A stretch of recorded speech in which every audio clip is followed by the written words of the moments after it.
Maayong gabi alang kanatong tanan mga kaigsuunan. Welcome sa ato ang tulumanon, Daily Dose of God's Word. Another night ni kita magtuon sa pulong sa atong Ginoo. So mga kaigsuunan, pinaagig pagsugod ato kining sugdan pinaagi sa usa ka awit. I would love to tell you what I think of Jesus, since I found in Him a friend so strong and true. I would tell you how He changed my life completely. He did something that no other friend could do. No one ever cared for me like Jesus. There's no other friend so kind as He. No one else could take the sin and darkness from me. Oh, how much He cared for me. Every day He comes to me with new assurance. More and more I understand His words of love. But I'll never know just why He came to save me, till someday I see His blessed face above. No one ever cared for me like Jesus. There's no other friend so kind as He. No one else could take the sin and darkness from me. Oh, how much He cared for me. Amen. Thank you for that wonderful song. By this time, akong hangyo ang tanan to please open your Bibles with me in the book of Proverbs chapter 3. Itong basahon ang verses 19 down to verse 24. Proverbs chapter 3 verses 19 down to verse 24. The Bible says, "The Lord by wisdom hath founded the earth. By understanding hath He established the heavens. By His knowledge the depths are broken up, and the cloud drop down the dew. My son, let not them depart from thine eyes. Keep sound wisdom and discretion. So shall they be life unto thy soul, and grace to thy neck. Then shalt thou walk in the way safely, and thy foot shall not stumble. When thou liest down, thou shalt not be afraid. When thou shalt lie down, and thy sleep shall be sweet." Let's pray. Father in heaven, salamat sa gihatag ni mga kaygayunan for us to listen na pod sa imong pulong tonight. I pray, Ginoo, nga tagaan ni mog kaalam ang matag-usa, tagaan ni mog blessing ang matag-usa, Ginoo. Open our eyes that we will see wonderful things from your word tonight. Lig-una mi, Ginoo, kay nasayod ka wa mi mabuhat kung wala ikaw. Help us to understand your word in a very special way, Ginoong Dios, and change our lives. Make us better people, Ginoo, nga doon nagyoy tinuod nga kahadlok kanimo. Thank you for the way you will bless. Thank you for the way you will empower. In Jesus' precious name, gipangayo na mong tanan. Amen. And amen. Amen. Again, maayong gabi sa atong tanan mga kaigsuunan. Welcome sa Daily Dose of God's Word. Another night nga kita mag-uban alang sa pagtuon sa pulong sa atong Ginoo. Ang title sa atong devotion karon mga kaigsuunan, atong Bible study is Sweet Sleep. Sweet Sleep. Tamis nga pagkatulog. Now, atong makita mga kaigsuunan that in the text that we are about to study karon nga kagabhion is talking about wisdom. Kaalam nga atong makit-an nga angay maangkon sa tanan nga mga sumusunod sa Dios. And the preacher or Solomon is encouraging his son, ang iya nga anak mga kaigsuunan, nga maminaw niining mga butang o gibutang niya ni sa atong mga kasing-kasing. And these things is also true alang sa ato karon mga kaigsuunan. Kinahanglan taning ibutang sa atong mga kasing-kasing kining mga panambagon sa usa ka amahan alang sa iyang anak mga kaigsuunan, kung diin ato gihapon yung kinahanglan nga masayran karon nga takna sa kagabhion. Di lang kay kinitong text, but all of the book of Proverbs must be read by all believers mga kaigsuunan ug maaplikar kini sa tagsang mga kinabuhi, because this is the wisdom of God. Now, first of all, si Solomon iya karon nga gitagaan og nindot kaayo nga dungog ang kaalam, wisdom. Look at this, verse 19. Let me read it to you again and let me explain kung unsang ginasaysay sa pulong sa Ginoo alang kanato. The Bible says, the Lord by wisdom, pinaagi sa kaalam, hath founded the earth. By understanding hath he established the heavens. By his knowledge the depths are broken up, and the clouds drop down the dew. Now, ang verse 19 ug verse 20 mga kaigsuunan, ato makit-an nga naa sila'y close relationship. So in verse 19 rather, nagingon si Solomon nga pinaagi sa kaalam ang Ginoo iya karon nga gimugna ang kalibutan. Iyahang gi-establisar ang mga langit mga kaigsuunan. Na ato makit-an that God need wisdom. He used wisdom para sa pagbuhat ni ining mga maanindot kaayo nga butang.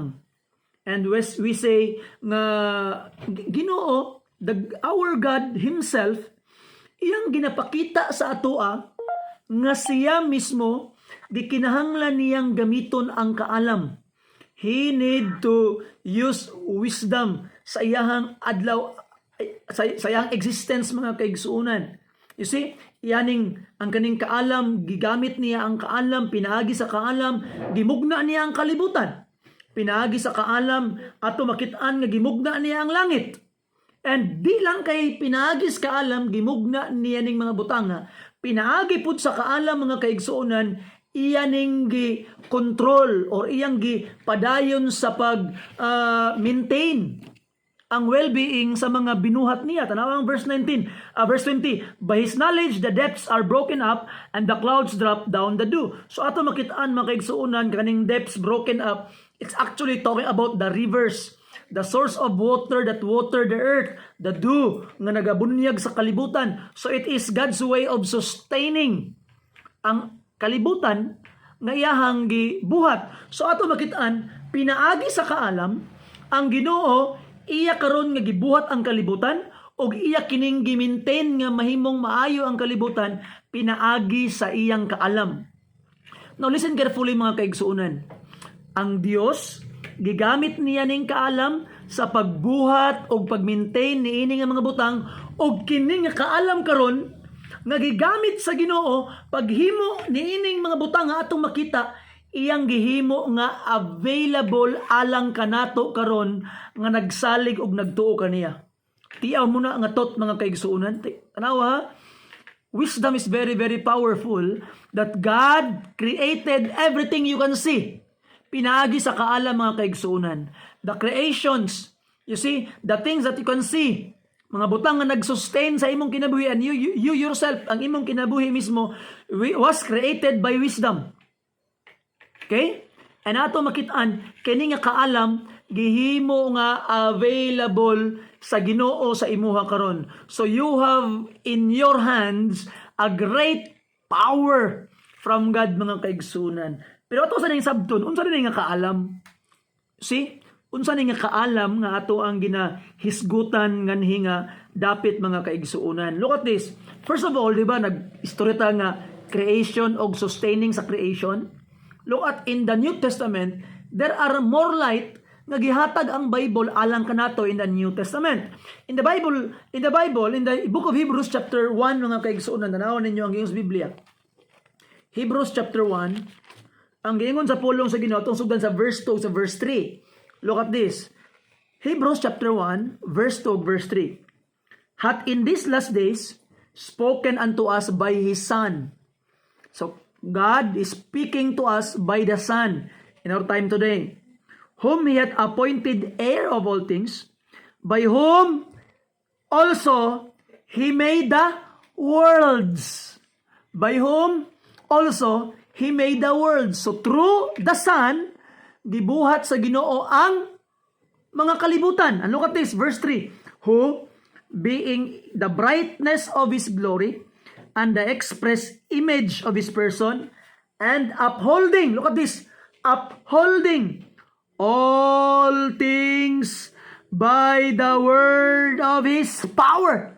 So ato makitaan mga kaigsuonan, through the Son, God created the worlds, and through the Son, ato makita mga kaigsuonan that God upholds or maintain all creation. So what does it mean?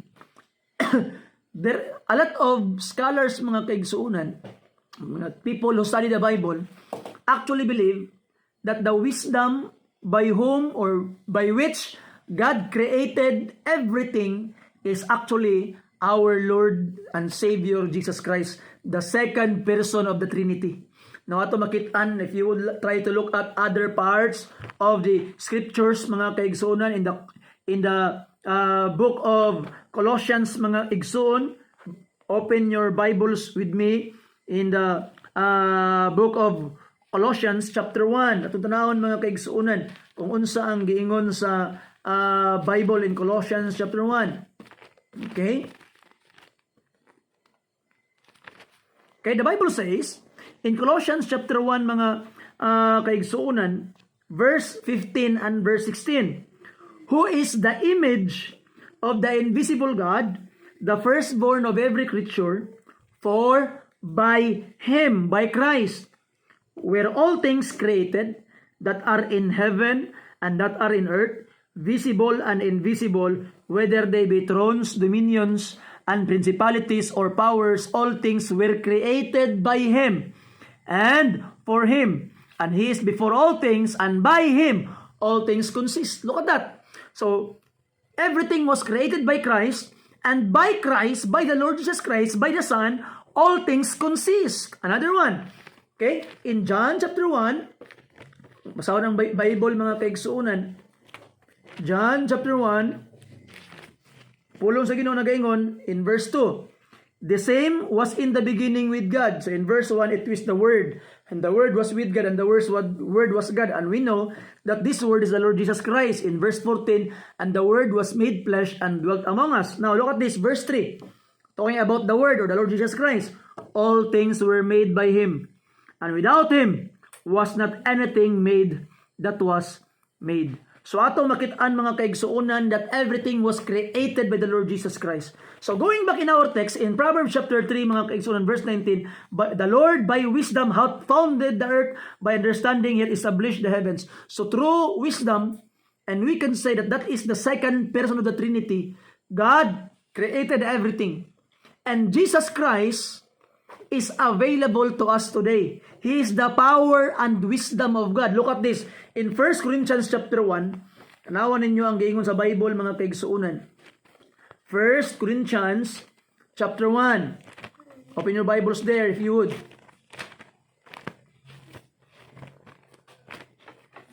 Okay? The Bible says mga kaigsuonan, 1 Corinthians chapter 1 and verse 24, the Bible says, but unto the Jews, but unto them which are called both Jews and Greeks, Christ, what this? Christ, the power of God, and the what? Wisdom of God. So the Lord Jesus Christ is the wisdom of God, and Christ is available to us today. Tanawin mo ang verse 30 mga kaigsuonan sa 1 Corinthians chapter 1. But of him are ye in Christ Jesus, who of God is made unto us wisdom and righteousness and sanctification and redemption. So Jesus Christ is our righteousness. Mamatarong ta, pinagi kang Kristo Jesus.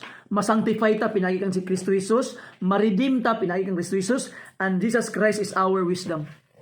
So mga kaigsuonan, very, very profound truth nga itong makitaan in the book of Proverbs, nga kiniding kaalam, which is the second person of the Trinity, ato makita mga kaigsuonan, nga siya karon ang gitawag nga pinaagi kaniya, gihimo sa Ginoo ang tanan, and this wisdom mga kaigsuonan gihimo nga available sa Ginoo sa imuha karon.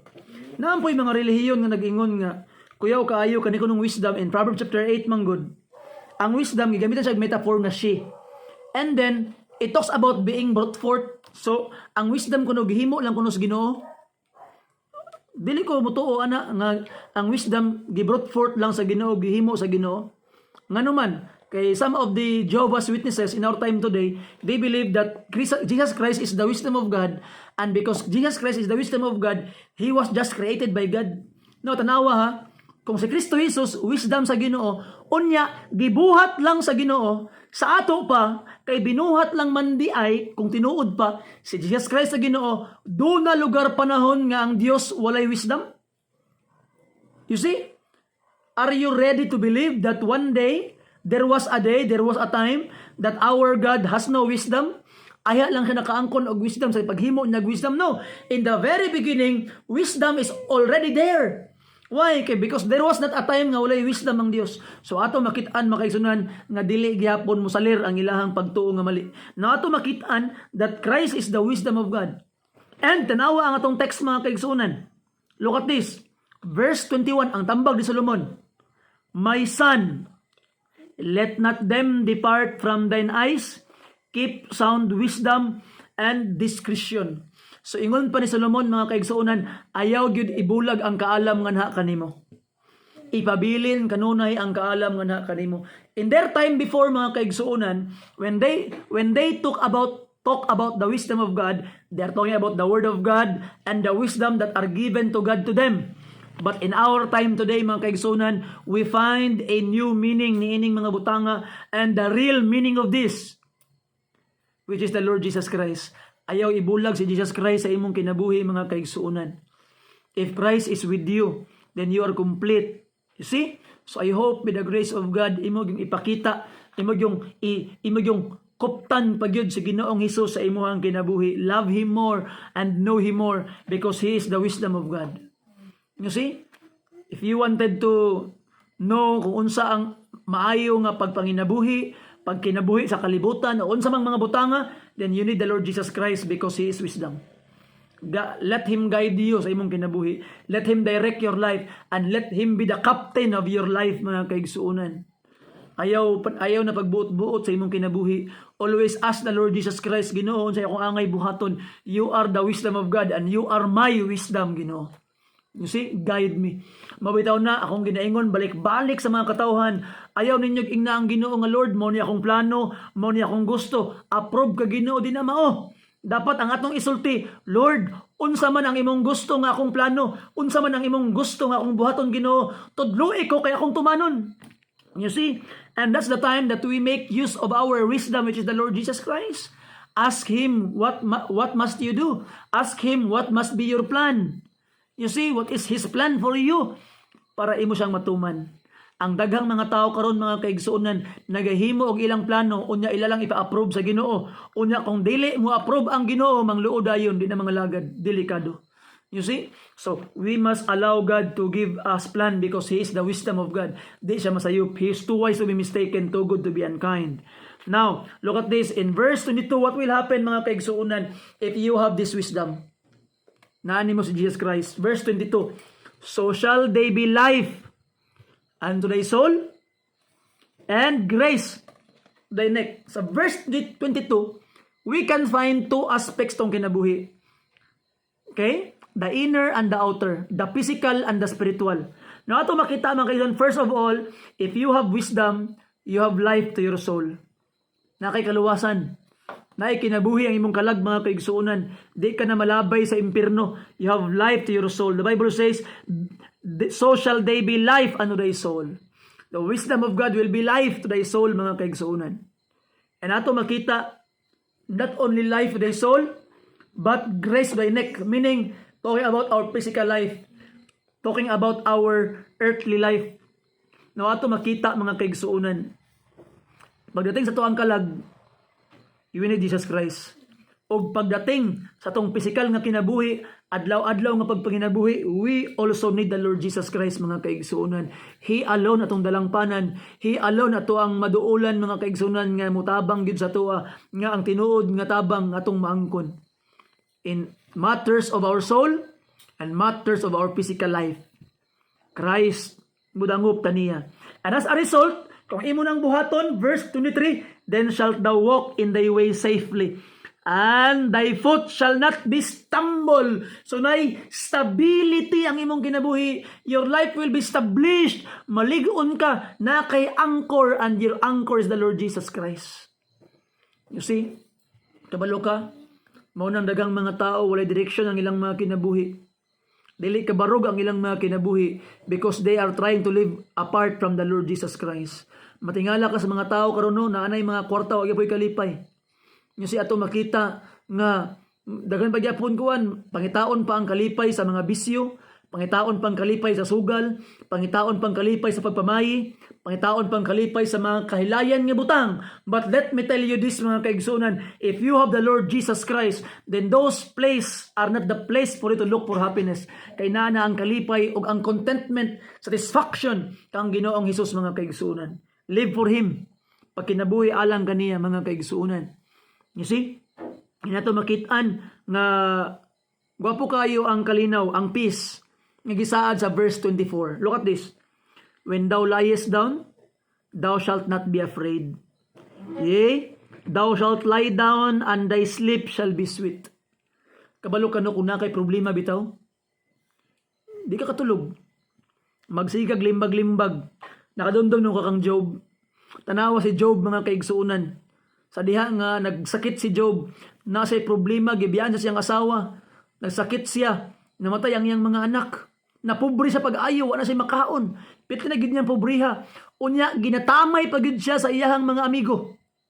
Tanawang hitabo ang Job in Job chapter 7 verse 4, mga kaigsuunan, tanawa gani. Job chapter 7 and verse 4. Ingon pa ni Job, when I lie down, sa diha nga maghigda nako, matulog nako, I say, when shall arise, kung saka kumabangon, makamata pa kakuha ni, and the night began, kapoy na kayong gabi. Kaya sa panahon sa gabi, wa kayo nabuhat no, mura bitaw mingaw nga, madumduman ni mga problema, madumduman ni mga kasakit, maghunahuna ka sa imong mga kabugaton. Kano sa aman ni mahuman ang gabi?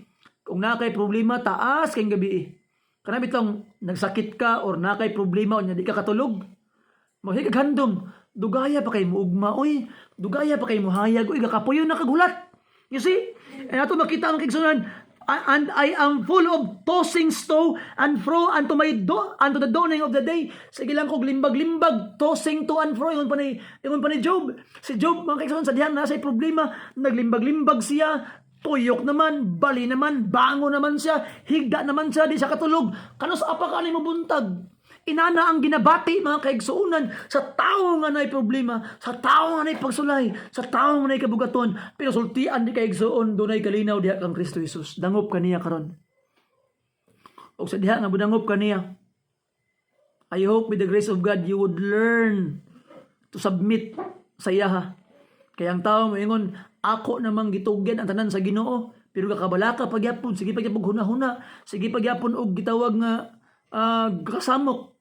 Dili na mao ang pagtugyan sa Ginoo. Kung gitugyan nimo ang tanan sa Ginoo, then let God do the work. Wait na lang ka and just do your part and wait that God will work, mga kaigsunan. Just do your part. Ana ang Ginoo, Lord, unsa akong part Ginoo, unsa akong buhaton Ginoo, then obey it. You see? Now look at this, mga kaigsuunan. Ingon pang pulong sa Ginoo, then your sleep will be sweet. Shall be sweet. May mong tamis imong pagkatulog igsuon. Tiyaw mo na. Now look at this in Psalm chapter 4 verse 8. Psalm chapter 4 verse 8, mga kaigsuunan. Tanawa ang assurance nga ginaingon sa Biblia. Look at this. The Bible says in verse 8, I will both lay me down in peace and sleep. For thou, Lord, only makest me dwell in safety. There is safety in the Lord. There is peace in the Lord, mga kaigsunan. Duol kaniya, dangop kaniya, kupot kaniya igsuon. Kadi kaniya pasagdan. I hope by the grace of God, kuptan nimo ang kaalam sa Ginoo. which is the Lord Jesus Christ. He is the solution of everything sa itong kinabuhi. You see, every aspect ng kinabuhi, siya ang solusyon. Siya ang atong giya. Siya ang atong kaalam. Siya ang atong navigator. Siya ang atong blueprint. He is our all in all, mga kaigsuunan. Learn to trust in Him and wait sa tubag sa imong mga paghangyo, mga kaigsuunan. Ang problema sa tao karon, nangayo ug mag-ampok ang Ginoong Hesus, pero dili kabalo maghulat sa tubag. Wait for the answer, and the wisdom of God will come. Kung dili kaniya pakyason igsoon. I hope by the grace of God tonight, imo karon nga mudangop ka kang Ginoong Hesus.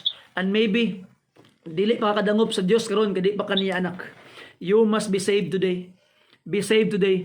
Dawata si Jesus Christ nga mahimo nimong Ginoo ug manuluwas. He died for you, mga kaigsuunan.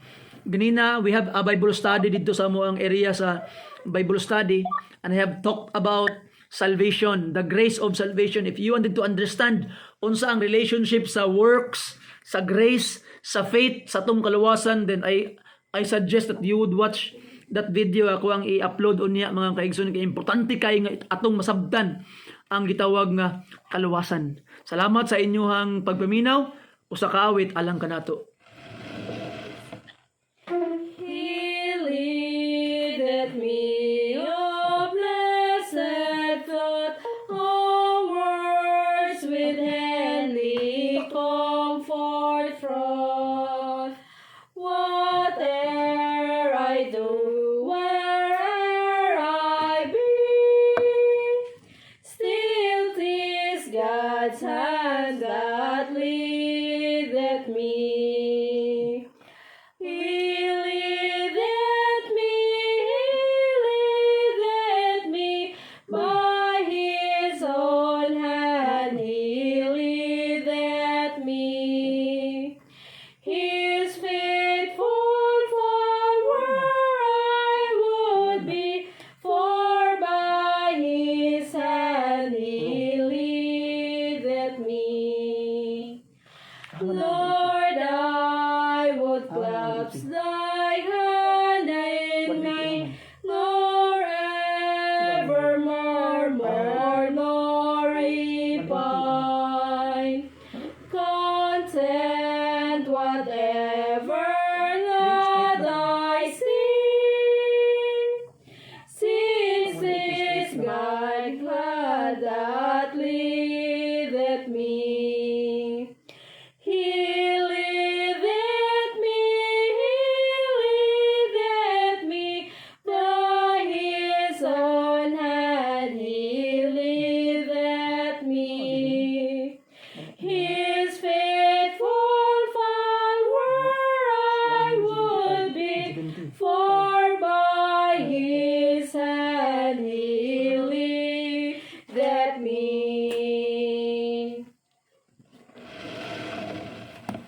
Amen. Thank you sa maong pag-awit.